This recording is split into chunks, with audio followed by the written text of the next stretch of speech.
kasih. Selanjutnya kita pindah materi. Sekarang kita bahas tentang perkembangan kognitif peserta didik.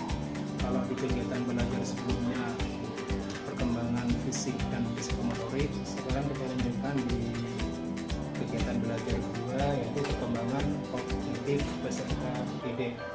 Apa yang dimaksud perkembangan kognitif peserta didik? Di sini disebutkan pengertiannya adalah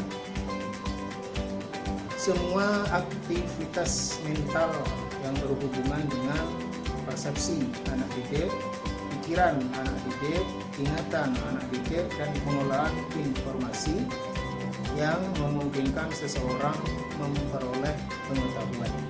Jadi itu pengertiannya. Tentu pengertian ini mungkin berbeda dengan pengertian yang disampaikan oleh para ahli, gitu ya.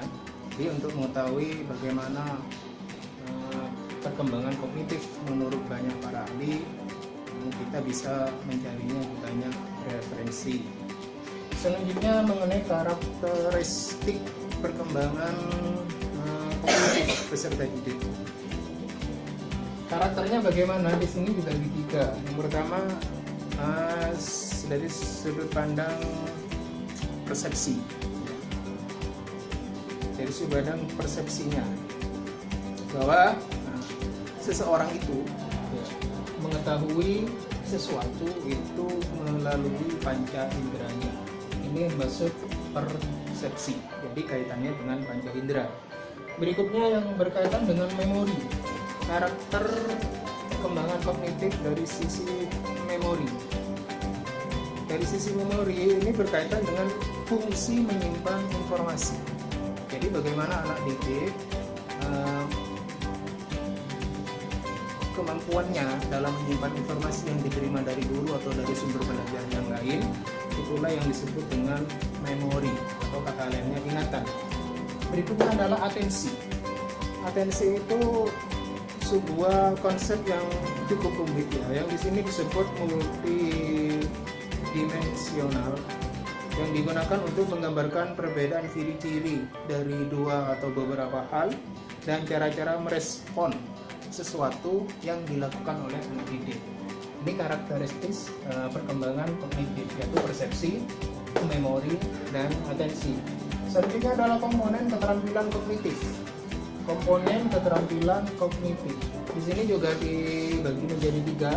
Ada yang disebut dengan meta kognitif, ada yang disebut gaya kognitif, ada yang disebut dengan gaya kritis. Sekarang satu persatu. Meta kognitif itu adalah pengetahuan dan kesadaran tentang proses kognisi atau pengetahuan tentang pikiran dan cara kerja. Jadi meta kognitif itu kita bisa meningkatnya dengan cara kerja. Yang berikutnya adalah gaya kognitif. Apa maksudnya gaya kognitif? Itu adalah karakter individu yang dimiliki oleh peserta didik dalam menggunakan fungsi kognitifnya. Ya, contohnya adalah berpikir.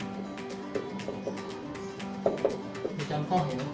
Jadi gaya berpikir anak didik itu merupakan komponen daripada perkembangan kognitif anak didik itu sendiri. Terus gaya mengingatnya, bagaimana seorang anak didik memecahkan masalah dan seterusnya, itu adalah gaya kognitif. Yang ketiga adalah gaya kritis.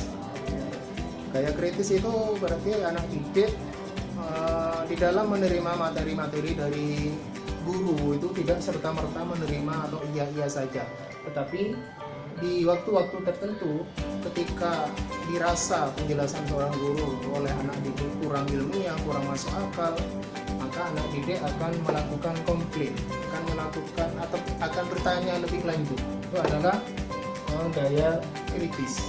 Itu komponen-komponen keterampilan. Jadi kalau perkembangan komponen ini, tiga ini, meta kognitif, gaya kognitif, dan gaya kritis itu berkembang dengan baik, tentu anak didik itu tumbuh menjadi anak didik yang baik. Yang terakhir adalah faktor yang memengaruhi perkembangan kognitif. Di sini ada dua. Yang pertama disebut faktor hereditas, yang kedua disebut faktor lingkungan. Ya. Apa faktor hereditas? Faktor hereditas itu adalah faktor yang memang sudah mempengaruhi sejak anak didik masih kecil, sejak dalam kandungan bahkan ya. Itu anak telah memiliki sifat-sifat tertentu. Ini namanya faktor hereditas. Terus yang kedua adalah faktor lingkungan. Nah, faktor lingkungan itu terjadi ketika anak didik sudah menginjak dewasa, sudah menginjak besar. Jadi tetap ya lingkungan, walaupun seseorang itu anak didik sudah besar, sudah tingkat MA, ya itu faktor lingkungan tetap mempengaruhi perkembangan kognitifnya. Tentu ini tidak jauh-jauh dengan apa yang diterangkan dalam agama, bahwa kalau kita belajar itu dalam kaidah-kaidah belajar menurut Islam ya, bahwa kita belajar itu harus berada dalam lingkungan yang baik dan tepat. Dan demikian mengenai perkembangan kognitif peserta didik.